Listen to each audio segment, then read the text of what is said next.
Je vais être un peu plus court qu'Antoine, pour laisser la parole aussi, aux autres.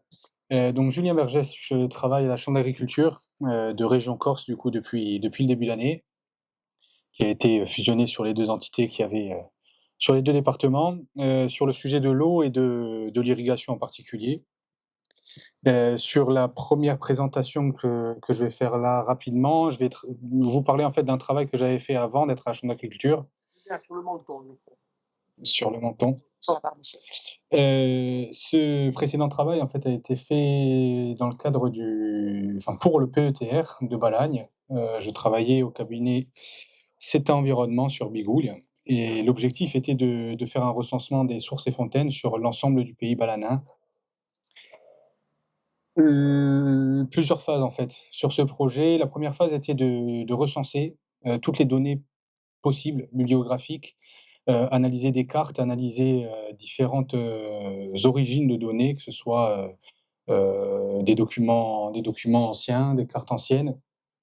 Le tout a permis, en fait, d'identifier 642 sources et fontaines en Balagne.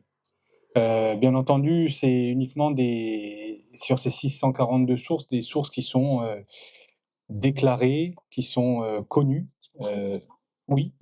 Et donc du coup, sur ces différentes sources, bien entendu, il y en a bien plus que 642, mais en tout cas là, les 642, ce sont celles qui sont répertoriées. Sur cette, 2e phase, on est allé un peu plus loin. On a fait une sélection, de sources et fontaines, à minima entre 1 à 5 fontaines par commune, et l'idée, c'était d'aller, faire une sélection de ces sources. Comment on allait les choisir? Sur quels critères? L'idée, c'était de faire plusieurs critères. Le premier, le plus important qui a été mis en exergue, c'était de conserver un potentiel agricole. C'est-à-dire que ces sources ou ces fontaines, il devait y avoir une idée d'une utilité derrière, c'est-à-dire de pouvoir potentiellement la réutiliser pour un agriculteur sur la commune, ou de pouvoir au moins utiliser ces eaux dans un projet prochain d'installer des agriculteurs en maraîchage ou en élevage, par exemple, ou en petite arboriculture. Autre objectif, c'était éventuellement, et je dis éventuellement, mais c'était aussi très important, une reconstitution ou une restauration, une réhabilitation au niveau patrimonial. Sorti de cette phase-là, chaque commune a présenté entre 1 et 5 ouvrages, et ça a porté à 115 ouvrages, une interprétation. Cette interprétation-là, sur ces 115 ouvrages, donc 115 sur les 642 répertoriés, c'est la phase 3 qui portait sur un diagnostic. Ce diagnostic, il servait à plusieurs choses. À la fois avoir plus de renseignements sur l'ouvrage, dimension, taille, débit, quelques caractéristiques physico-chimiques, mais surtout vraiment comprendre sa localisation, comprendre comment il fonctionne, comment il est alimenté en eau, par quelle source, est-ce qu'il est en péril, est-ce qu'il n'est pas en péril, est-ce qu'il est privé, public, donc tout un tas d'informations. L'idée, c'était de vraiment finir pour avoir 115 fiches, pardon, de ces ouvrages. Donc ce diagnostic a été fait tout au long sur 2 ans, pour aller justement interpréter ces différents ouvrages sur des périodes de hautes eaux et des périodes de basses eaux.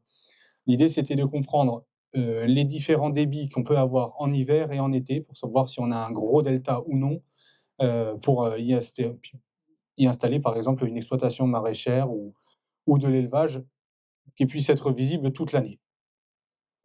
Donc voici les 3 premières phases là que je vous ai présentées. Et donc pour quelques résultats, le tableau que vous avez ci-dessous, donc en fait, on était sur des débits moyens. Donc sur les 115 ouvrages, on a fait une moyenne, on était un peu moins de 8 mètres cubes jour. Donc pour une région qu'on dit sèche ou avec peu d'eau, l'idée, c'était de montrer aussi que rien que sur ces 115 ouvrages, on pouvait cumuler, quand même des belles quantités d'eau. Un total en hiver, on est à plus de 800 mètres cubes jour en production. Ça reste, très honorable. Si on multiplie ça sur les 650 ouvrages à peu près, qui ont été inventoriés, ça peut commencer à donner pas mal d'eau. On va dire qu'on divise par 3 quand on passe en débit d'étiage. Quand on passe en septembre, on est, plutôt sur, du 250 mètres cubes jour pour ces 115 ouvrages.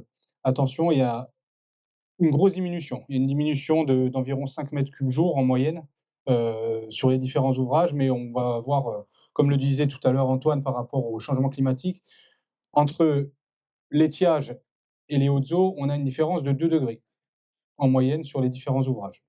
Donc ça veut dire que l'eau se réchauffe même en venant depuis ces profondeurs-là, hein. Également une autre diminution, on va parler, sur les médianes. Je sais qu'Antoine préfère les médianes, donc on arrête un peu avec les moyennes. Quand on prend les médianes, on voit que finalement, en enlevant les valeurs extrêmes, on a finalement qu'une diminution d'un peu plus de 3 mètres cubes au jour. Donc c'est quand même plus intéressant. Mais ce qu'il faut retenir, c'est que globalement, l'interaction de l'eau, je dirais, dans le sol pour ressortir sur les sources et les fontaines, on va avoir grosso modo, entre les hautes eaux et l'étiage, une grosse perturbation au niveau du pH, de la température et de la conductivité. Donc un temps de séjour dans l'eau qui varie et donc une grosse corrélation avec le besoin de recharge pluviométrique et donc du coup de besoin de pluie fine durant l'hiver et éventuellement le plus tard possible, hein, jusqu'à le début d'été. Mais c'est vrai que les pluies qu'on a de plus en plus intenses posent problème parce que du coup, pour la recharge de ces sols en eau, vu nos reliefs, vu les altérites de surface qui sont quand même des fissures assez fines, on dira, qui permettent pas à toute cette eau qui est précipitée de s'infiltrer rapidement, heu, on a plutôt intérêt à prier pour avoir des pluies plus fines. Enfin, la fin de cette phase 3 du diagnostic, elle a permis en fait sur ces 115 fiches de ces ouvrages, d'estimer des coûts globaux de réhabilitation des ouvrages. Donc parfois, il y a très peu de choses à faire. Parfois, on a vraiment juste un entretien de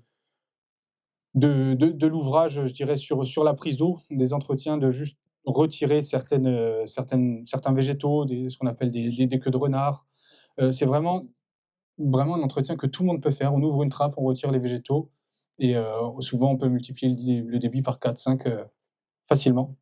Donc ça, c'est des choses très peu coûteuses et par contre, parfois, il y a des ouvrages où il faut refaire les drains, il faut, refaire de la maçonnerie, il faut refaire, l'édifice, il faut refaire les canalisations, l'étanchéité de l'ouvrage et cetera et donc là, souvent on arrivait à du 15 000 € hors taxe, estimé pour un seul ouvrage.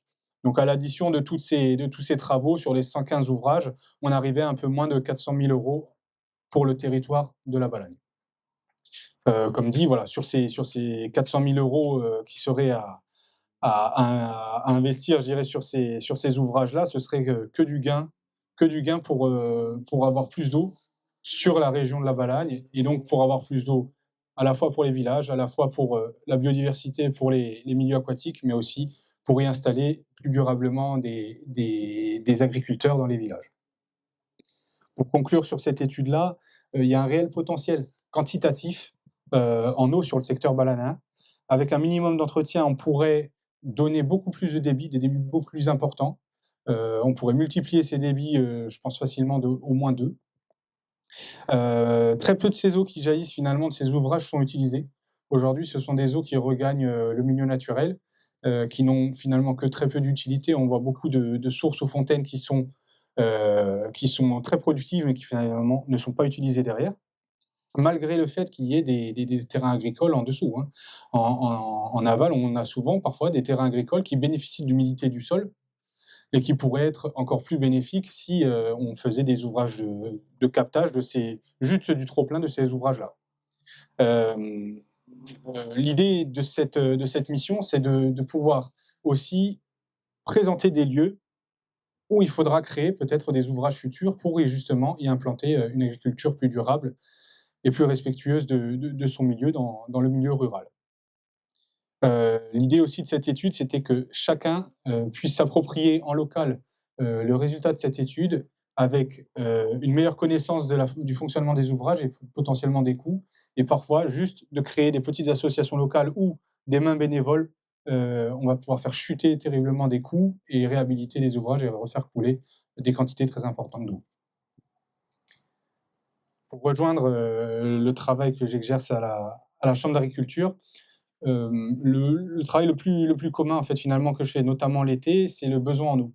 Le besoin en eau, il a été présenté tout à l'heure avec Antoine sur le bilan hydrique, sur le besoin finalement la différence entre la précipitation et l'évapotranspiration. Donc, tout simplement, quand on travaille sur, des doses journalières, qu'est-ce que combien on doit apporter en eau aujourd'hui à notre culture pour qu'elle puisse être productive, pour qu'il puisse y avoir du rendement? On va utiliser une donnée qui est la pluie. Qu'est-ce que j'ai en pluie? J'en ai 0, plus, et en fait, on vient calculer cette évapotranspiration quotidienne à laquelle on multiplie, en fait, par un coefficient cultural. Ce coefficient cultural, il est modifié par plein de critères, par le critère de la plante, par le critère du moment, du lieu, de la période dans laquelle on est dans l'année. Donc les moments où le coefficient va être le plus important, ça va être l'été. L'été, tout simplement, on va avoir, une demande pour la croissance, pardon, de la plante, et surtout une demande qui va être très importante parce qu'elle va être à son évapotranspiration maximale. C'est-à-dire que comme nous, on va réguler notre température, on va, finalement transpirer, envoyer, des gouttelettes d'eau sur notre front, on va refroidir notre corps, beh, la plante, elle va faire, le même principe, elle va transpirer, mettre de l'eau sur ses extrémités, et balayée par le vent, elle va réussir à finalement réduire sa température et continuer à croître et à finalement vivre correctement. Pour suivre ces résultats, je vais pas rentrer, dans les détails complètement, mais vous voyez, nous, à la Chambre d'agriculture, on suit notamment des cultures avec des sondes de tensiométriques ou capacitives. L'idée, c'est que ces sondes, elles vont nous donner une réponse du végétal, soit par une tension exercée par le système racinaire, soit par une disponibilité en eau directement dans le sol, et ça permet de venir faire des économies et de savoir vraiment à quel moment on a besoin d'apporter de l'eau à nos cultures, et donc de ne pas finalement surcharger et de perdre de l'eau par ruissellement, mais vraiment venir recharger une banque de données d'eau dans le sol. Les bulletins irrigation sont faits toutes les semaines. Toutes les semaines, on prend des données de l'ensemble de différentes microrégions en Corse. Chacun, après, est libre de refaire le calcul pour savoir quelle est la dose optimale à apporter sur sa culture, peu importe son lieu d'affectation. Et l'idée, c'est que chacun, qu'on soit à Île-Rousse, qu'on soit à Ajaccio, qu'on soit à Bonifacio, dans le centre corse, puisse du coup savoir exactement finalement, d'une semaine sur l'autre, quelle est la quantité d'eau qu'il doit apporter sur une semaine. Voilà, je vous remercie et je laisse la parole.